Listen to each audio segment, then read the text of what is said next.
Sokolov opens with d4, Centovic replies d5, then c4, and that's the queen's gambit. Declined. Both horses out now in the double clop-clop defense. Sokolov takes on d5, Centovic with a recapture, then a hairline fracture, Cleopatra coming at ya, Margaret Thatcher in a dacha. King fling, diagonal wingding, and then Socrates in a g-string. Declined. Now slide to the left, 2 hops this time, Charlie Brown. Next, a vulgar gesture from Sokolov. Centovic counters by stamping on his opponent's foot. Sokolov has turned his attention to the crowd to romantically proposition Centovic's mother, and is quite understandably declined. Then the Bidlington Todger Scrambler, the French Judi Dench, the Croatian Crustacean, and piss in a plastic cup and give it to a vicar. Now the traditional 30 minutes for Jaeger bombs, 20 minutes for random moves, and Centovic informs his opponent he is a despicable troglodyte who probably shags pelicans. Then takes, snakes, frakes, 30 love, and by jingo, that's number wang. Now, Centovic breaks into Sokolov's house and licks all of his fruit. Unconventional move there. Sokolov files a restraining order. Centovic assembles a small militia of armed capybaras. Sokolov petitions the UN for a nuclear strike. Centovic contacts extraterrestrials for assistance, but last night was a wild one. Sokolov initiates a blood pact with Lamashtu, the Mesopotamian goddess of pure evil, and summons the malevolent forces of hell. Very cheeky. While Centovic assumes control of the laws of nature, destabilizes the Higgs field, beginning the collapse of physical reality, also known as the extra fluffy German Spitz apocalypse, leading us to the obvious question: who actually enjoys playing this fucking game? It began about 1500 years ago in India with a game called Chaturanga. You can still play it today. There's no queen, but there are elephants, and in the unlikely event that you have 3 friends, there's a 4-player version. Lovely. Anyway, it ended up in Persia a century or so later and evolved into a similar game called Shatranj. It was the Persians who introduced the idea of checkmates, from Shah for king and Shachmat, meaning the king is boned, ending the game.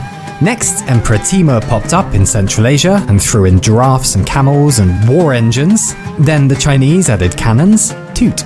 And finally Europe got its feudally little hands on the thing and brought in castling and 2-square advancing pawns, and by the 1800s it was more or less the rules we despise today.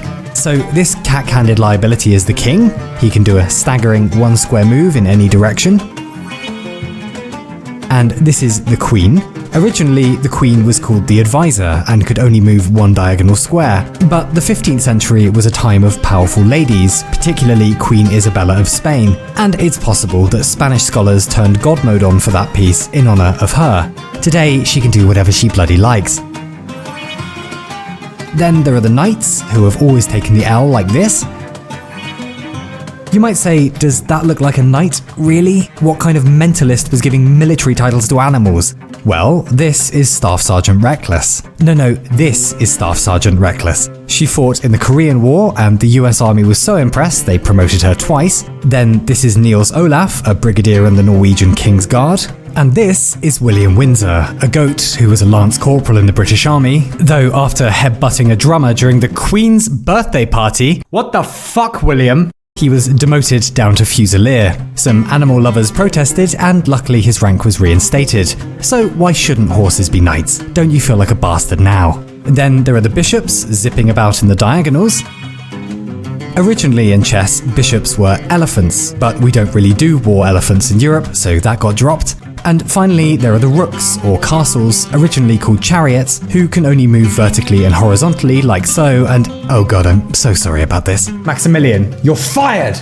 Today, there are lots of variations of chess. Fischer Random, where the back rank pieces are scrambled. Anti-chess, where the goal is to lose as hard as possible. I know the feeling. Then there's chess on a really big board, which is perhaps the most straightforward wiki title since Death by Coconut, or Feast of the Ass. Anyway, it's been centuries, and of all games, why do humans still like this one?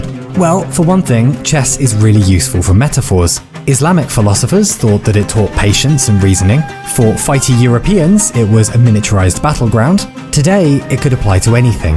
For example, there's Zugzwang, which is where you find yourself in a position where every move is a bad one, but you have to move. Sounds a bit like life. or how the game is a collaboration, but ultimately you're completely alone in your mistakes. You know, like life. Speaking as a minus 18,000 ELO shit player, I quite like the feeling when you end up in a position with too many moving parts, with each choice as a door before you and you have very little idea of what's coming next. Because at that point, you have stepped into a million uncertain futures, like life. Chess looks like a board game, but it's an infinity simulator. That's what it does. That's probably why humans enjoy it so much. Says who? Says me. I just wrote it down. Take it up with my mum. It teaches humans how to confront the horrible infinite. And on that note, let's say you're chronically unemployed on a Tuesday afternoon and you've ended up playing chess online against some random whoever, and your opponent captures your knight. How would you continue in this position? I'll give you a moment. That's a moment. Well, their queen is right there, but that's checkmate from the rook if you take it. You could try to stop the pawn promoting with your bishop, but that's your rook gone and checkmate anyway. And if you try to defend with the rook, that's just going to be long, slow death. You're screwed. But that's okay, you can't win them all. This is what chess is all about, learning to be defeated with dignity. So what now? Well, you take a breath, you promise to learn from your mistakes, then you congratulate your opponent and move on to your next... No, actually, what's their username again? Alan Sharp 91. You go through their game history, nothing there, except he keeps playing someone called Robin Sharp. Same last name, maybe that's a relative or something, and oh yeah, you find the same profile on social media, so that must be him, and he has a friend called Alan Sharp. That's almost definitely the guy you're playing, isn't it?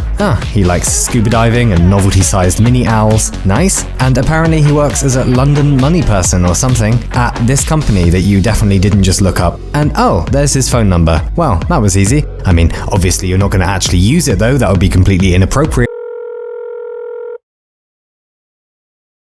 Hello?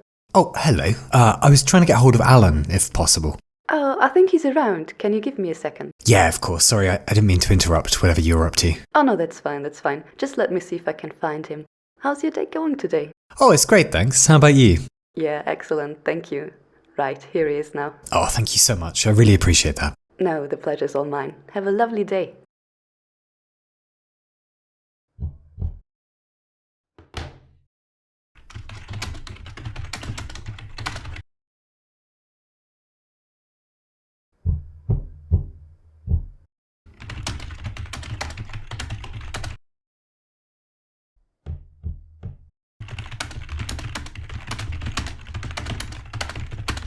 Hello.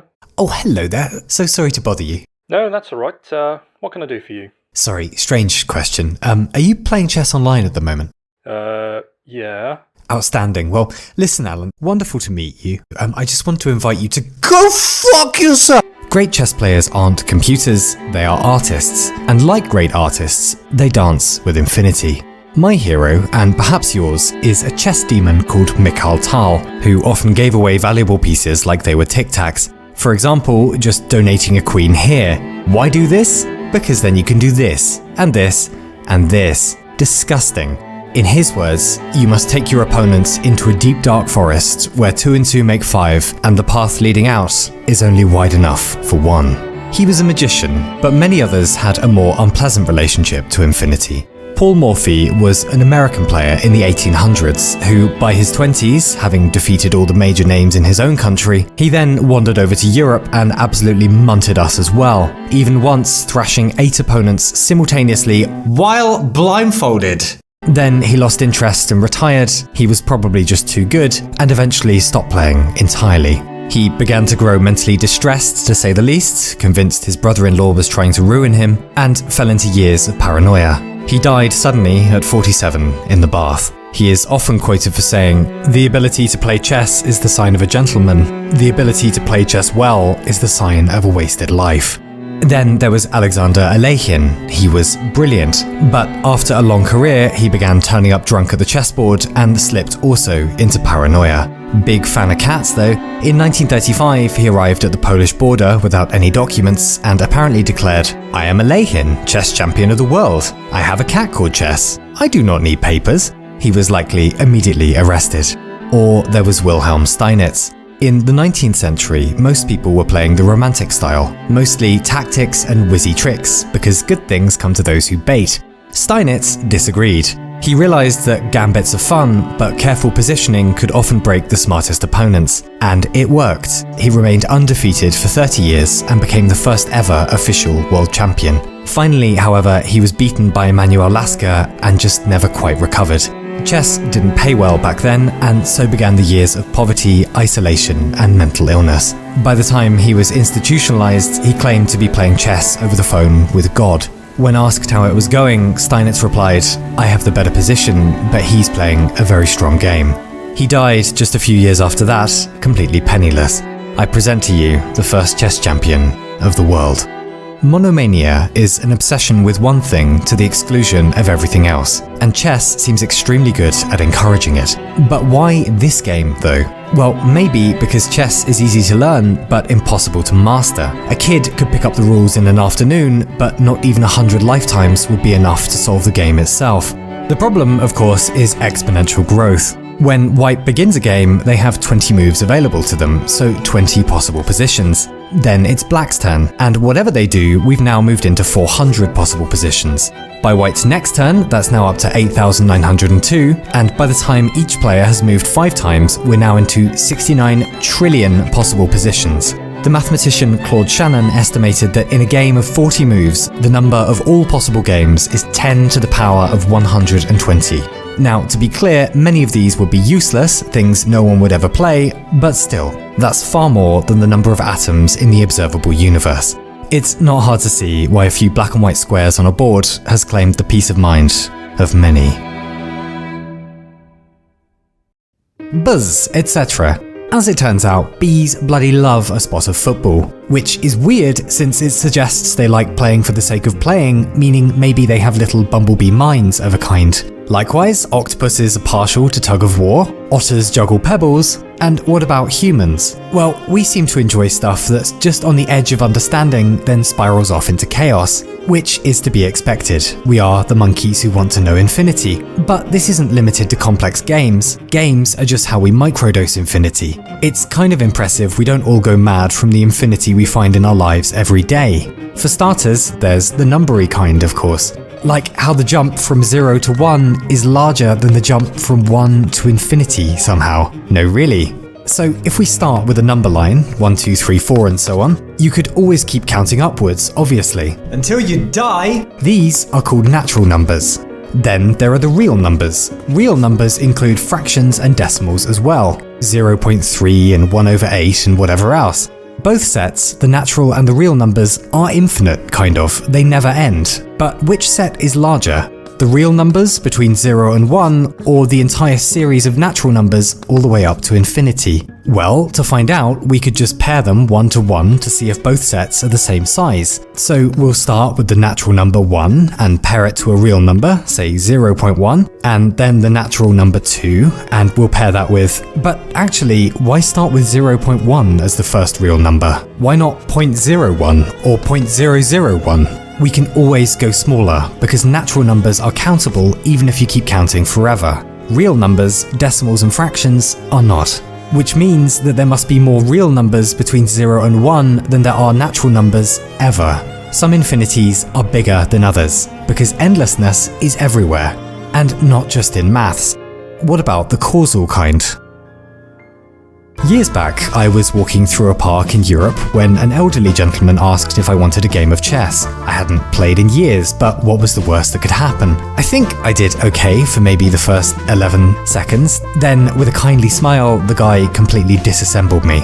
I walked home with my dignity miniature as a mouse condom and decided I didn't want to lose that stupidly ever again, which is how pushing wood eventually became a bit of an obsession. And a while later, here I am making the nonsense you're watching now. If it wasn't for that walk in that park on that day, I wouldn't be talking to you about any of this and you wouldn't be wasting your time watching it.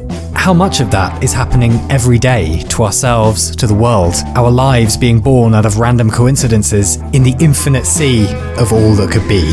Like, what if Alex Fleming hadn't noticed the mold in the Petri dish that gave the world penicillin? Or what if Franz Ferdinand's driver hadn't made a wrong turn, setting off World War I? Or if the Chicxulub asteroid had broken up in the atmosphere instead, leaving the dinosaurs alive, and it wasn't Homo sapiens who eventually won the evolutionary race, but cats or goats or bats or stoats or wombats in tiny fucking lab coats? Or if our parents' hadn't bang-a-lang-a-langed on that particular day at that particular moment? Disgusting. The million other directions the past could have gone, the trillion other ways 8 billion of us could have been, with history as an accident, with the present as a dance of chance, and the future as a game with no winning moves available.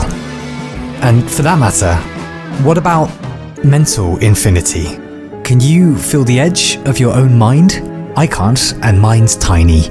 In our imaginations, we can go all the way down to the bottom of reality, then up to the top, to the beginning and the end of everything if we're feeling playful. It doesn't seem like there's a boundary or a wall there. A bone cage about 14 centimeters wide is apparently enough to contain the idea of everything that ever was and could be. We're effectively infinitely big on the inside, and not to mention we're also infinitely unknowable. Most of the time, our own motivations are a mystery, even when we go looking for them. Yet, we never call off the search for ourselves.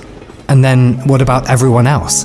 The thinker Emmanuel Levinas believed that we confront the infinite whenever we're presented with the faces of other people.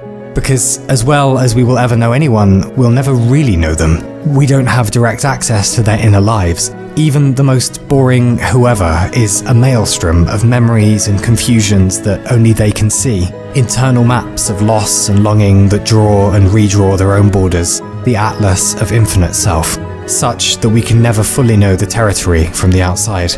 And all the while and stranger, we're all strangers to ourselves. And for that matter, what about spatial infinity? How long would it take to walk to the moon? Well, it's about 400,000 kilometers away. If you were hoofing it at 30 kilometers a day and didn't need to breathe, you could get there in, just 35 years. And what about our nearest neighbor planet, Venus?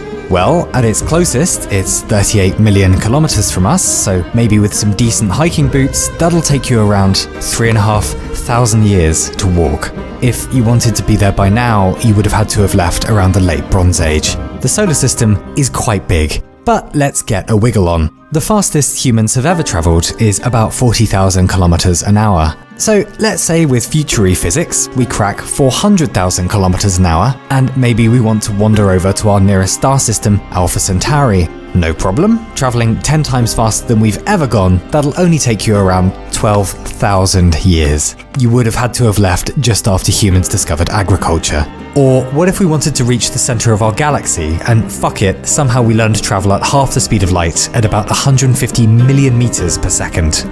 That would still take 52,000 years. Humans are back to being hunter-gatherers. The galaxy is quite big, and we're not even off our front doorstep yet. If we wanted to reach our nearest major neighbour galaxy, Andromeda, let's just break physics and travel at the speed of light itself, and ignoring cosmic expansion and relativity, going as fast as anything can go, that will take 2.5 million years. You would have had to have left Earth during the Pleistocene era, woolly mammoths and mastodons. Then to M83, the southern pinwheel galaxy, that'll take 15 million years. Apes are just getting the hang of walking upright, and we're still just pissing about in the neighbourhood, Laniakea, our galactic supercluster of 100,000 galaxies. The universe is quite big. As we accelerate away now, every point of light becomes a galaxy containing billions of stars each. Next, let's pootle off to the Virgo cluster, 65 million years of travel. Antarctica hasn't started freezing yet. Then the galactic supercluster Abell 1689, 2.3 billion years of travel, back when Earth's sky was still orange. And to reach the most distant galaxy we've ever observed, MOM Z14, 13 billion light years away, you would have had to have set off sometime just after the birth of everything itself.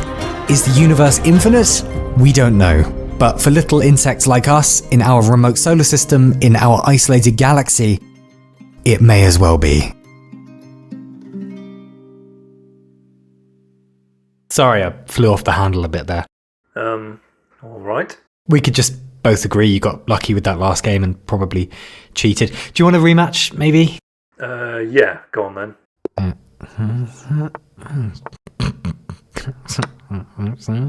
How'd you get my number anyway? It's This is a good guess. Wouldn't see this coming. What a dickhead. What? Nothing. Where's your queen gone? He can't even defend it. He can't.